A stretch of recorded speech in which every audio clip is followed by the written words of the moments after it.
security or insecurity.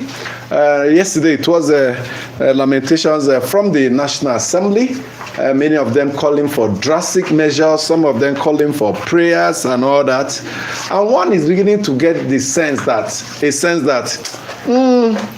just talk about it and we go. When the situation on ground tells us something different, when will those at the helm, including the National Assembly, understand where we are? Some of them do, but as an institution, apparently they don't. Because if they do, they know the steps to take. It calls for radical, drastic steps. And the elections of 2027 to be guided by the Electoral Act, there are certain provision that was said to be quite dangerous. It was a former President Electoral Commissioner of INEC, Mike Igini, in a television interview yesterday, raised the issue that a provision was inserted to allow electoral officials to accept ballot papers not authenticated, that doesn't have the stamp of INEC, meaning any ballot paper that finds its way into the ballot box would be counted. But we'll start with security. Gentlemen, welcome to the program. Thank you, Amishi, and greetings to my colleagues in the studio. And I say a big hello to our listeners on YouTube and those listening to us in wherever you are in any part of the world. You see, this issue of security, it's not today we are hearing about it. We are talking of decades now. We are talking of years. We are talking of several months. And so when there's an incident, and one major thing in the political arena, National Assembly inclusive, is that people deploy flowery language to impress their constituents that, look, we are not sleeping, we are working in your favor. And then such flowery language, impassioned oratory come, and then it ends there. That's where I have my worry. Another time, if they don't do that, they will resort to lamentation. So you think they are playing to the gallery? Exactly. And it's just I've not said that, you put the words into my mouth now. That's exactly what they are doing. Because these issues are not seriously being addressed. They are not being addressed. When the new Minister of Defense came on board, hope was raised. There was high expectation. And one was looking at it that the right person has come. And with his experience, with his pedigree, with his knowledge, that this problem will start solving them one after the other. A situation where over 400 Nigerians were abducted in a community, in a state, and they are not goats, they are not chicken, and they were taken into the forest. Where were they abducted? They were adopted in Borno State. Mm-hmm. Yeah. They are adopted in Borno State. And is it the only place where they adopt people from their home? Don't you know someone that was adopted last week? Yes, someone all of us here know. In his house in Abuja, taken away. Yeah, that is what is happening everywhere. Right there in his home where he was sleeping. So, for me, this showmanship on the floor of either the green or the election bar, and all the expressions and all the rest, and all they look to me fake. Okay. They don't look real to me. I think we need seriously a serious rethink that I have said so on this program. I'm saying it again. We are not just seeking to combat insecurity. We are at war. We are at war with people who have unsettled peace everywhere. Is that when they are serious, we know? Yes, when they are serious, we'll know. And the commander-in-chief, the buck stops on his table. We've called on him several times to stay in the situation room, lead from the front. We saw some actions, and all of that. But we also know that a number of things are wrong. Recent report shows that just about 7% or so of the defense budget was released for last year, it speaks volumes. I'm happy that what's his name now, Wale Edun has gone for good. Maybe the person we have now will gone, not for good. For good, and I say it from the federal cabinet. From the federal cabinet. For good. I'm sure the president has realized. We've said it here that the problem with the economy that Tinubu is running is the fiscal aspect of it, and is the minister. Everybody agrees that monetary from the central bank is robust, strong, but the fiscal is weak. Is weak.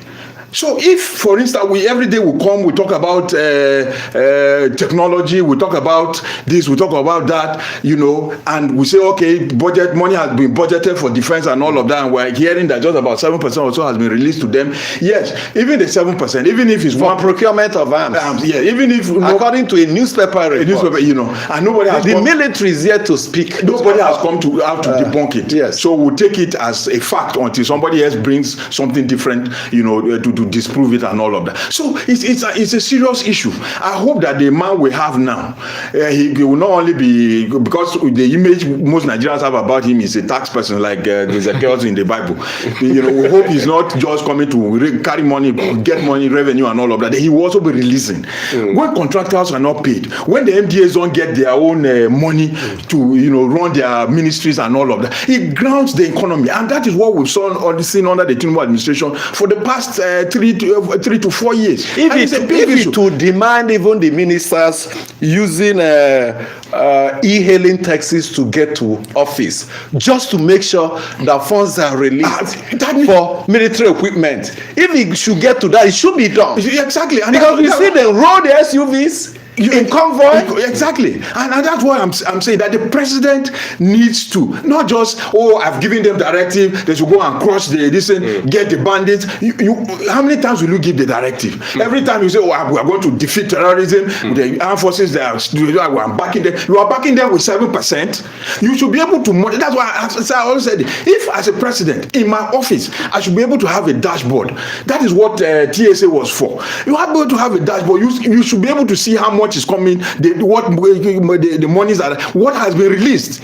And for key sectors like defense and security, for key sectors like education, health, water, if you don't see those results, whoever is there, you ask questions. You don't sit and say you are giving direction and then come and say, and you don't see the results. The 2025 budget was virtually lost. I don't think we implemented up to 10%. For health, for $38 billion that was projected, only 23 million, no, what? Or is it 24 or something, was released. So the entire 2025 budget was lost. Who is responsible? There's the Minister of Finance, there's the Director General of Budget Office, who are in office. There's an Accountant General of the Federation. There are those that are managing the economy from the Tinubu's camp. All of them were handpicked from the Tinubu's camp. But it's good the President has seen that, yes, they told us it's resignation, but some people are saying the official explanation is a resignation. Some other opinion are saying they were fired. Just as also with the Minister of Power, who every Nigerian will tell you is not just the worst minister in this administration, but perhaps since 1999 when democracy returned. Abulu. Teve, good morning. Amici, good morning. Bayo, good morning. Amici, we are actually talking about security or insecurity now. Teve dragged us to talking about the finance minister. Now, don't forget, because there's a link. Teve started the army, the military. Started his analysis. 16 people. How will they rescue them? When they don't have the money for even a armor tank. He started his analysis by saying the buck stopped on the table of the president, and that's true. The man was Minister of Finance and coordinating Minister of the Economy. Do you know what that is? You remember when the portfolio Okonjo-Iweala was holding, and she was having issues with contractors here and there. That was the portfolio of Wale Edun, not only Finance Minister, but coordinating. There are so many papers that fly around the table beyond the financing, but to coordinate. So this man now, Oyedele, that is there, they say he's new Minister of Finance. We don't know if there's coordinating. No, there's no coordinating. There's no coordinating in it. So the president used his hand to cause the wahala. To coordinate, not be for mouth. It's by capacity. Thank you. So the president boasted that he wants to employ people with capacity that can move his government to the next level. But give it to Oyedele. Yes. So for the ones given to him, he has not disappointed. No. Let's not write him off. Don't hail him just yet. Yeah. Don't. No, benefit of doubt. Now, let's quickly. For benefit of doubt. You started by saying let's look at the security issues. There is no association or club or country that can go forward without funding, without finance, and that is why TV brought this issue of how much have been released and what have you. But beyond that, Amechi, psychologically I'm depressed because of the incident that happened to somebody close to us. And I was just talking to him before coming to the studio. Good enough, we were talking security, and he narrated his experience. Amechi, it's really sad how the people in Nigeria condone criminals in their community. Persons close their eyes, seeing that these are dangerous persons in the community, and they close their eyes. And they show not just close their eyes, they show intelligence and show allegiance. The dangerous part of it, when they report certain things to security agencies, like the police, with all due respect, not all, some begin to demand. We cannot fuel our vehicle, we cannot move, we cannot do this. And all this weaken the process of Nigeria regaining peace. There's no country that can develop without peace. And we talk about kidnapping, abduction as if it's a simple thing. In some countries, one human being abducted, the president will speak. And Bobby does talk about Ndume's village. 416. Ndume's village. Ndume addressed a world press conference, and we saw all the women homeless, disgruntled. Okay. What does the government of a country do? TV talked about dashboard. As small as JAMB or as big as JAMB, the JAMB registrar has a dashboard in his office where you see every CBT center and every candidate. I monitor JAMB, me and Balogun. As the candidates are filing in a center at exam 250, as they press that button push, Olede has seen the number of candidates going in. We talked about our guy, the other guy, the security analyst, talked about flashpoints. If flashpoints have been established, they can be on the dashboard. I know that the president cannot do everything. What about the Minister of Defense that we are hailing now, that was appointed some few months ago? Does he have a dashboard to tell us the flashpoint? Now, where they kidnapped that our close friend is already a flashpoint. And if you report to security agencies, they should flash that place in the dashboard. Okay. That is what we are talking about. We need peace in Nigeria. And if Tinubu, the President Tinubu is serious, and he's serious. Yes. With all due respect, what Senator Lingi said yesterday. They may look at it as an opposition senator speaking, but he made a very serious and valid point. That all so-called political activities in these frontline states should stop until we're able to bring down this.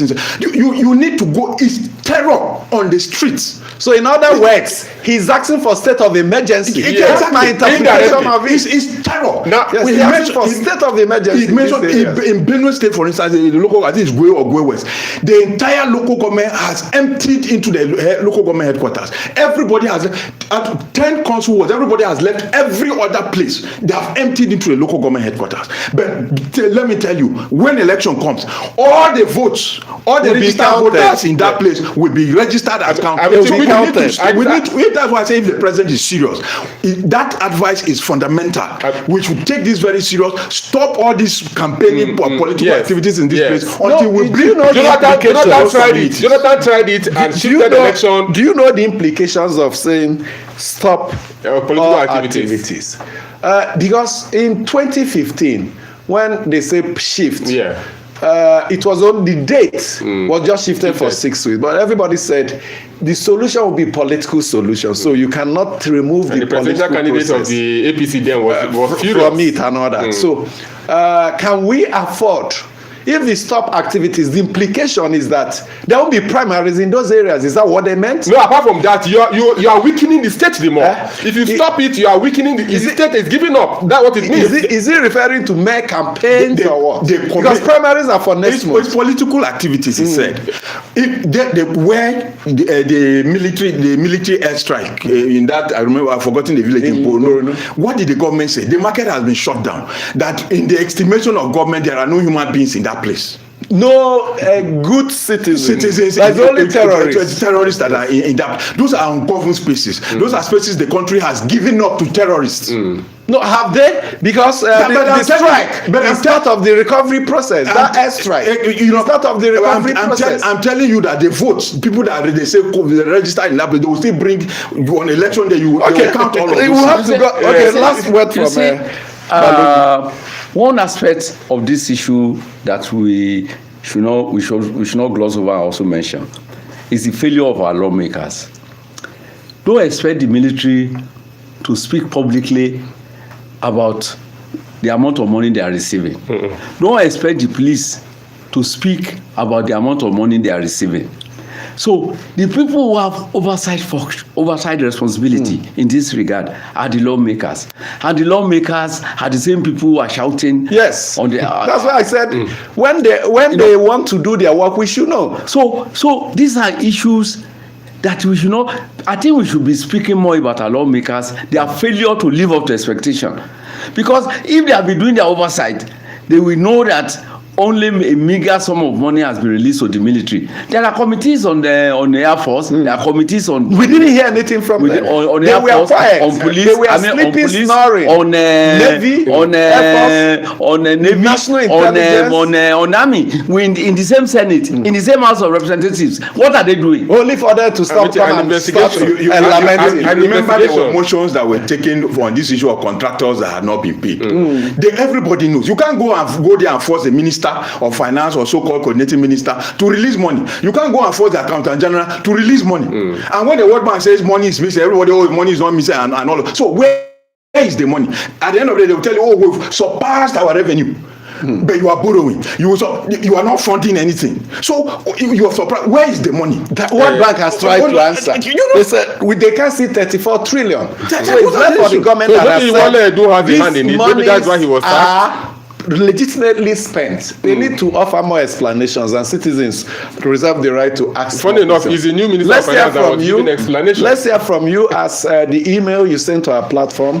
We've selected some of them, and also tell you about provisions of the Electoral Act. Citizens are blowing the whistle. Now, I've already talked about what the National Assembly should do, oversight. Yes, it is their responsibility. They failed to do that. It was the media that blew the whistle about underfunding of buying of purchase of military equipment.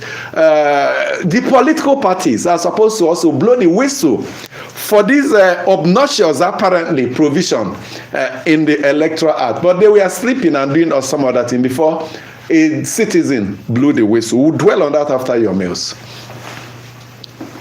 Well, thank you, Meche. Good morning, and you're now listening to the Mail segment. I am Onyemeche Adale. Delving right into the mails, we have Amechi Obochi from Kubwa, Abuja, and he says, a delegation from the Nigerian Army visited the Eze Imo Palace in Owerri yesterday as part of a recruitment sensitization campaign, appealing to Igbo youths to enlist and take up their allotted slots. While this initiative is commendable, questions remain about its long-term impact. Over the years, many Igbo youths have become reluctant to join the military and other paramilitary organizations, not only because of the prevailing security challenges in the country, but also due to concerns about perceived unfair treatment in promotions and postings. Additionally, feelings of marginalization have contributed to a growing sense of disillusionment with the system. Going forward, there is a need to ensure that Igbos are fully recognized as equal stakeholders in Nigeria, free to support and vote for candidates of their choice, regardless of political affiliation. Addressing these concerns is essential to rebuilding trust and preventing deeper disengagement. Chukwu Godwin from Lagos said, I read a compendium of high-profile corruption cases in Nigeria and I almost gave up. There are high-profile cases that are still ongoing after 11 years. The arms of deal allegation of $2.8 billion of RTD Kudasuki and the $20 billion allegation against Izani Maduke has taken 11 years. In fact, some of the monies alleged to have been stolen can fund Nigeria budget for 10 years. We should imbibe a mechanism to prevent corruption. When these cases are in court, those involved can use the alleged money to fight the state. Huge sums of money paid to SANs and lawyers prosecuting these cases. Our judiciary can do better. The era of using technicalities to prolong or strike out a case should be gone. Lots of our security heads can be implicated or charged.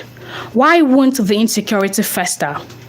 I still believe we don't need this federal system of government. It makes others redundant, accountable, and it doesn't promote competition and efficiency. And Emmanuel Kama from Gowon Alimosho, Lagos is saying, please permit me to observe that the Minister of Power, Adebayo Adelebo, resigns amidst pressures from across sections of Nigerians for him to do so, for lack of performance is long overdue and not surprising. However, what's surprising is his ambition to contest for the Oyo State 2027 governorship election. The big question is, what is he going to offer the good people of Oyo State, since he could not deliver as a Minister of Power for more than 3 years, despite the hue and cry of Nigerians? Sadly enough, and perhaps the minister is going to offer the people of Oyo State, if elected, band A to Z types of governance and dividends of democracy. Let the electorate of Oyo State shine their eyes and vote only for the candidate of their choice, or else they will be on their own. Oyo. Here, wishing the elsewhile minister the best of luck in his new endeavor and to do better if elected as a governor of Oyo State. Well, that's how much we can take on the mails today. Please do well to keep sending your mails to a political platform on darkgroup.com. Thank you so much for the YouTube channel. Prince Ilesami Michael Bat says ministers of the APC government are resigning because of health issues. Does that mean that no proper medical tests before they are all appointed into their various offices? My 70K salary, I do it even with my 70K salary, I do it every 6 months. Maybe it's a minimum wage. Maybe that should be a requirement, apart from the security screening. Yes. Health, NDLEA was talking about MMA or dental and mental.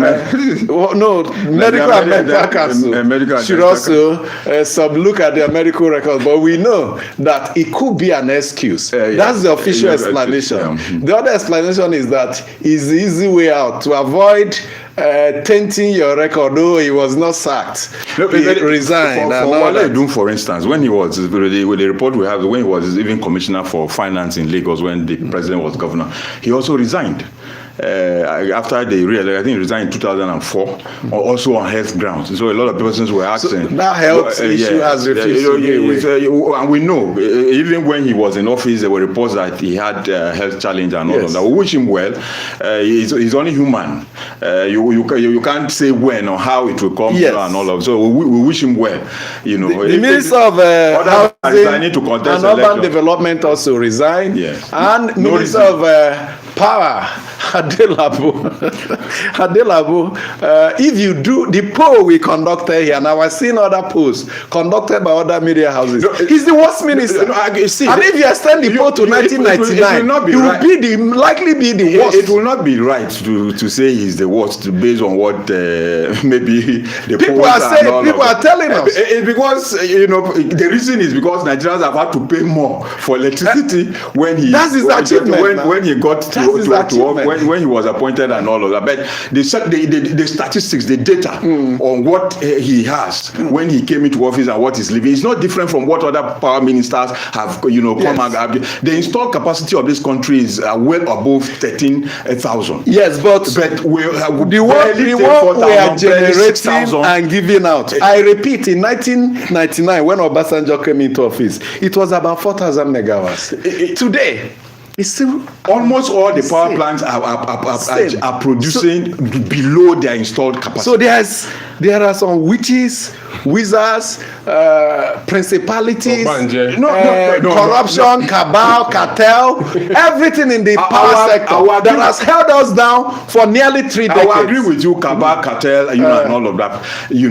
But we don't agree with the witches and wizards. Powers and principalities. Yeah, I don't agree with you. Because the truth of the matter is, our power mix is wrong. No country in the world has what we have. Let me. I was telling you yesterday. Even UK, they just set up a committee to see how they can get off gas. But we are speaking more grammar. Corruption. We have failed to nail it because of corruption. They understand this much more than we do because they're experts in the sector.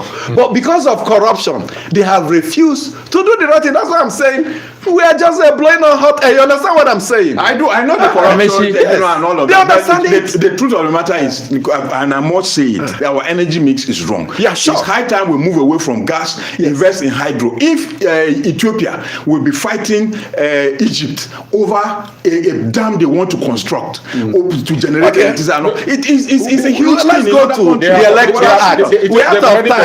Let's go to the Electoral Act, gentlemen. That provision that Mike Guinness said was inserted. The implication is that usually INEC serializes numbers, ballot boxes. They stamp it. They own it up. But based on that provision, if any other ballot paper from anywhere finds its way into the ballot box, it will be counted by the electoral officer. Amechi, let me say it without fear of fear. Fear of contradiction. Without being, what I'm saying, without any fear. Yeah. I'm saying it because I'm saying it. No, not contradiction. I'm saying it that with courage. Yes. That the electoral amendment carried out by the National Assembly this year. I mean, this year or this late last year, whatever period they carry. It's 2026 electoral act. So this year is the worst in the history of this country. It's the worst. And I can tell you that they did it. It's deliberate. A situation where I will contest election and I present forged certificates and I cannot be queried on it. They removed it as a ground for pre-election matter. It's that if you get any even NEPA bill and present before INEC and your party, nobody can challenge it. We are applauding it. We are not making progress.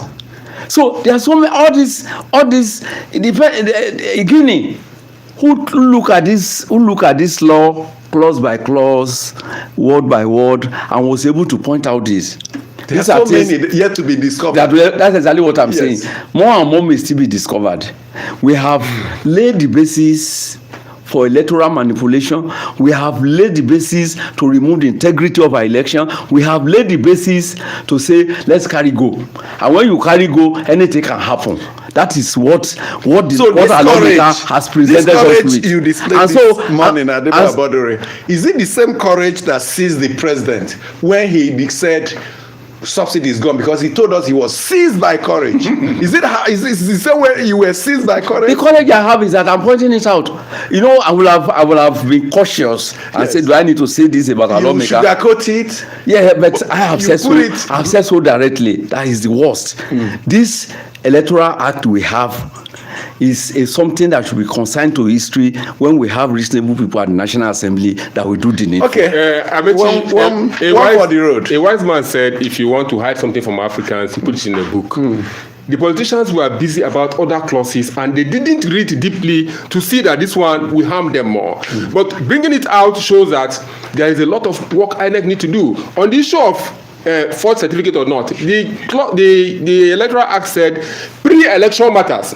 So it behoves on INEC.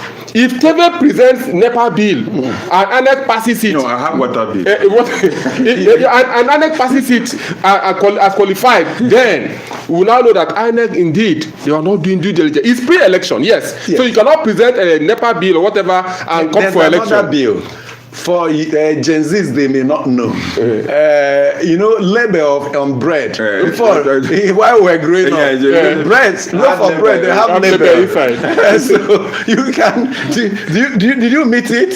No, it's No, the Gen Z and they print it on the So it's a serious even matter. if you present that bread label, it's carrying Guinea raised about three sections in the Electoral Act, and one of them, apart from this issue of ballot paper, is the fact that we have to go now quickly. Is the fact that whatever decision that is taken by the electoral officer and all of that, the returning officer, even if it does not, go in line with the rules, guidelines of INEC, rules and guidelines.